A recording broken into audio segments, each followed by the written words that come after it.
민수기 4장 21절부터 33절 말씀 마음을 집중하시고 함께 읽어보십니다. 여호와께서 또 모세에게 말씀하여 이르시되 게르손 자손도 그 조상의 가문과 종족에 따라 계수하되 30세 이상으로 50세까지 회막에서 복무하고 봉사할 모든 자를 계수하라.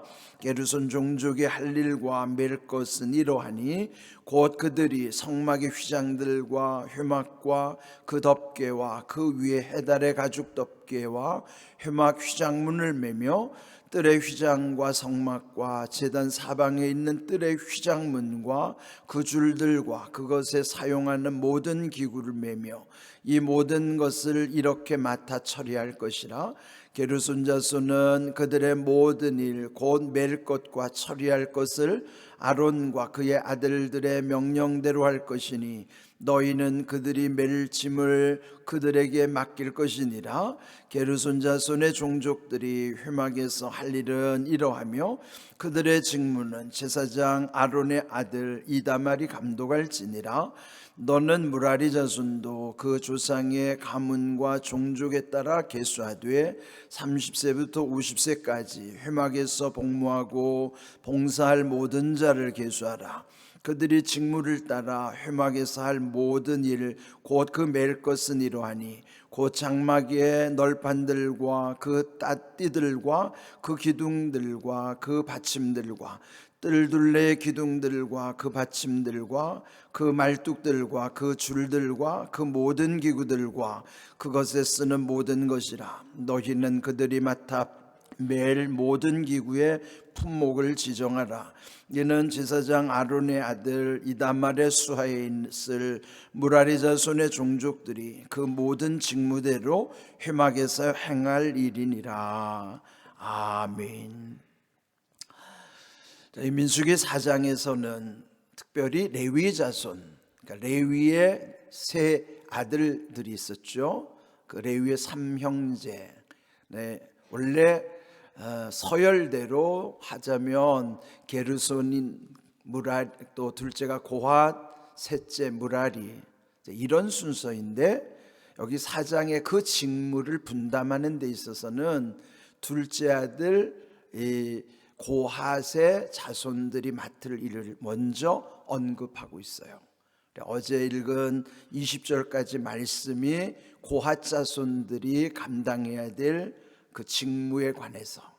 근데 그 내용은 뭐였냐면 그 하나님의 일 중에서 성막에서 보이지 않는 그 안에 성소, 지성소, 또 거기에 딸린 그 성물들을 맡아서 관리하는 일이에요. 근데 어찌 보면 가장 소중한 부분일 수 있죠, 거기가. 그러니까 가장 내부, 보이지 않는 곳, 그런 것이에요. 그리고 이제 오늘 읽은 21절부터 28절에 보면은 그 장남인 게르손과 그 자손들이 맡아야 될 직무에 대한 말씀이에요. 그렇다면 또 그들이 이 감당해야 되는 일을 보면 여기 25절 26절에 상세히 설명이 되어 있어요. 성막의 휘장, 회막과 그 덮개, 또 그 위에 해달의 가죽 덮개, 회막 휘장문, 또 뜰의 휘장과 성막과 제단 사방에 있는 뜰의 휘장문, 그 줄들과 그것에 사용하는 모든 기구, 이런 것들을 관리하고 이동할 때 그걸 메고 가는 거예요. 어찌 보면 그 둘째 내가 맡았던 그거보다는 마지내가 맡았던 일들은 조금 주변에 관련된 거예요. 이제 흔히 눈에 띄는 주변부에 관한 것들이죠. 근데 그에 비해서 또 29절 33절에 보면 막내 무라리와 그 후손들이 맡는 일은 또 완전히 외곽에 있는 것, 그보다 좀 덜 중요할 수 있는 것. 자, 이런 걸 보면 누구든지 그렇잖아요. 눈에 띄고 화려하고 또 주목받고 더 소중한 것에 관심을 두고 또 주변부나 하찮게 여겨지는 일에 대해서는 소홀히 여기고 그러기 쉽지 않아요. 그렇지만은 하나님이 여기서 각각의 직무를 맡겨주시는 것은 그는 그 각각의 그들이 감당할 수 있는 분량에 따라서 맡기시는 거예요. 그 달란트 비유를 보면 예수님이 말씀하신 것처럼 그 사람의 감당할 분량에 따라서 5달란트, 2달란트, 1달란트를 각각 맡기셨죠. 근데 그것을 보면 차별처럼 느껴지면 그렇지 않아요. 그 주인이 다시 먼 나라에서 돌아와서 그걸 회개할 때는 5달란트 맡은 자도 2달란트 맡은 자로 갑절로 더 남겨서 10달란트, 4달란트가 됐잖아요.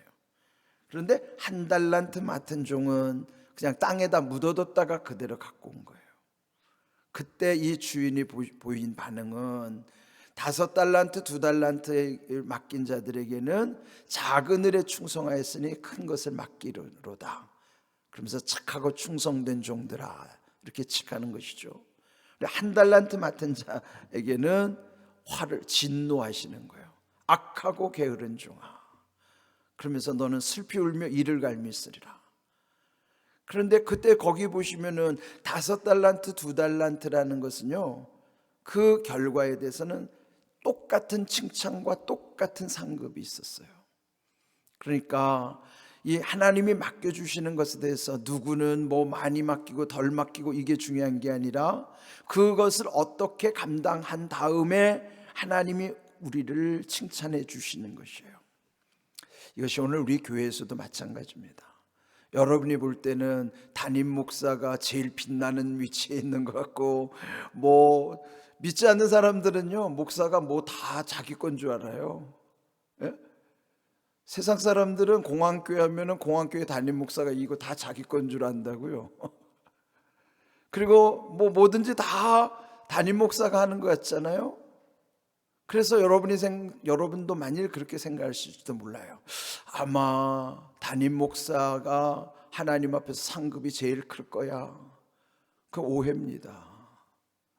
제가 여기서 맡겨주신 것은 하나님이 저에게 합당하게 직무를 맡기신 것이고, 또 여러분이 각자 장로님도 권사님도 집사님도 성도님들 중에도 또 보이지 않는 곳에서 헌신하는 분들도 하나님은 중심을 보시는 거예요. 예? 사무엘상 16장 7절에 그 말씀하시잖아요. 사람은 외모를 보거니와 나 여호와는 중심을 보느니라.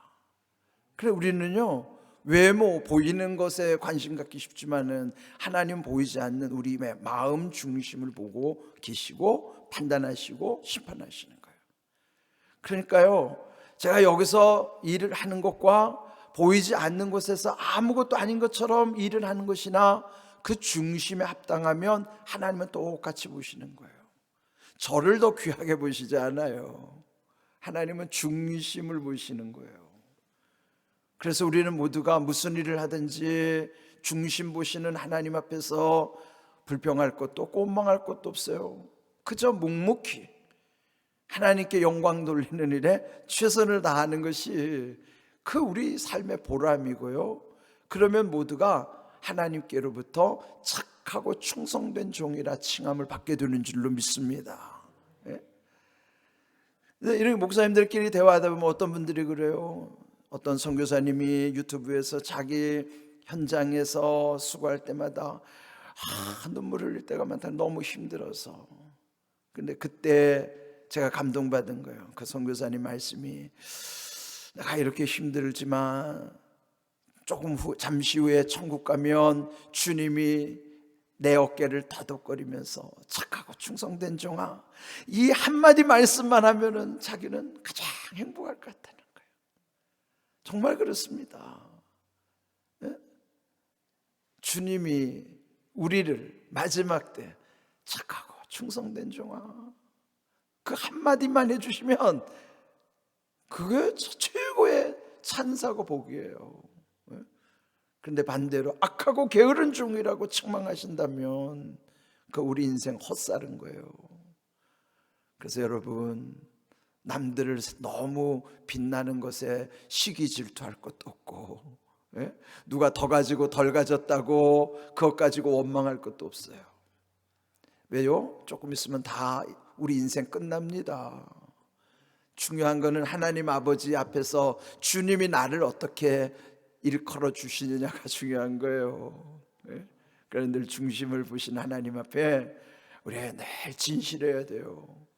진실하고 겸손을 끝까지 잃지 말고 이 세상 살아가는 동안에 하나님이 주시는 그 능력을 힘입어서 그 모든 일을 묵묵히 감당하는 것이 최선인 것이죠.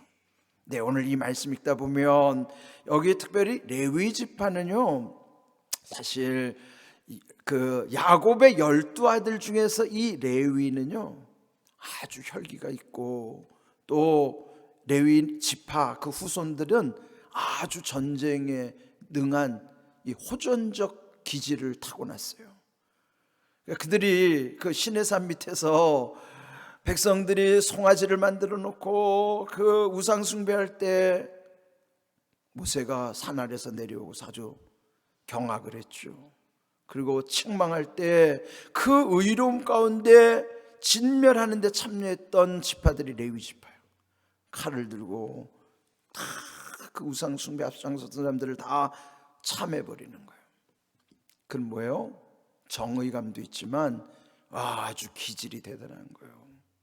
그렇다면 우리 생각해 보면 이런 기질을 가진 사람들이 전쟁에 가면 더 잘할 것 같은데, 왜 하나님은 이런 호전적인 그 후예들 레위 지파를 그 전쟁에 내보내지 않고 하나님의 성막을 감당하는 일을 맡겼을까? 그건요, 그 기질을 하나님을 위해서 하나님이 그거를 다듬어 가지고 쓰시는 거예요. 그래서 나머지 12지파들을 그 전쟁에 나갈 때 그 계수하는 기준이 어떻게 되는지 아시죠? 20세 이상 남자예요. 20세 이상으로만 딱 한정해서 그 위에 나이 제한이 없어요. 그게 무슨 말이에요? 은퇴가 없다는 거예요. 근데 여기는 30세부터 50세까지 딱 한정해 놨어요. 30세, 50세 딱 한정해 놨어요. 이게 뭐예요? 주의 일을 감당하는 거는 전쟁하는 것보다 사실 여기가 더 힘든 거예요. 왜냐하면 영적 전쟁이기 때문에. 그래서 레위 지파의 사명을 감당하는 것은 은퇴가 있는 거예요. 너무 젊어서도 안 되고 30세, 그리고 너무 나이 들어서도 안 되고 50세. 그래서 목사님들은요, 은퇴 이상 더 욕심내면 안 돼요. 딱 정해준 그 기준을 지키는 게 좋아요. 30세, 50세. 그러니까 옛날 기준이니까 요즘 그래도 목사님들 70세 은퇴는 이거 그래도 다른 직종에 비해서 그래도 많이 만들어 놓은 거잖아요. 그죠? 우리가 주의 일을 할 때는 딱 정해진 시간이 있다는 거예요. 여러분도 마찬가지예요. 여러분 언제나 쓰임 받을 것 같죠? 안 그렇습니다. 하나님의 일을 하는 거는요, 시간이 정해져 있어요. 30세, 50세. 그 옛날 기준이지만 오늘 우리를 기준으로 하면 70세 넘어 은퇴하면은 욕심 부릴 것도 없고. 그래서 우리에게 주신 시간 속에서 더 정말 후회 없이 충성해야 돼요. 저도 그러고 싶어요. 저 은퇴한 다음에 더 이상 욕심 부릴 것도 없고 미련도 없고 그저 모든 것이 노임받아 갖고 하나님 앞에서 자유함을 누리는 것. 그 여기 딱 정해놨어요. 그런데 이렇게 광야를 가는 데 있어서 이들의 관심은 하나님의 관심과 맞아야 되는 거예요. 뭐 거기 우리 자기들 뭐 이기적인 생각 이게 아니라, 하나님은 지금 가나안을 향하여 어떻게 하면 이 민족이 질서 있게, 또 앞으로 일어날 일 모르니까 두려움 없이 오직 하나님만 바라보고 그 광야를 통과하여 가나안에 들어가는 것이 그 하나님의 관심이에요. 우리도 마찬가지. 그러면 출애굽기 한번 볼까요? 출애굽기 23장 20절 한번 자막을 한번 보겠습니다. 자, 이 말씀에 보시면은 자막이 준비가 안 된 것 같아요. 네, 같이 한번 읽어보겠습니다. 내가 사자를 내 앞서 보내어 길에서 너를 보호하여 너를 내가 예비한 곳에 이르게 하리니. 그렇죠. 이 광야길을 앞으로 어떤 일이 날지 몰라요. 그러나 이미 하나님은 사자를 앞서 보내셔서 앞서 행하시며 그 백성을 보호해 주시고 예비한 곳에 이르도록 하시겠다. 하나님이 다 미리 하시는 거예요. 55주년을 지낸 우리 교회도 마찬가지예요. 이외를 우리가 알 수 없어요. 그러나 하나님 미리 앞서 모든 일을 행하시고 길을 열어 가시는 거예요. 그럼 오직 우리는 하나님께 대한 절대 신뢰를 가지고 주님 바라보면서 가는 거예요. 통과해서 가야 되는 것은 가나안인 것처럼 우리에게 영적 가나안은 천국이에요.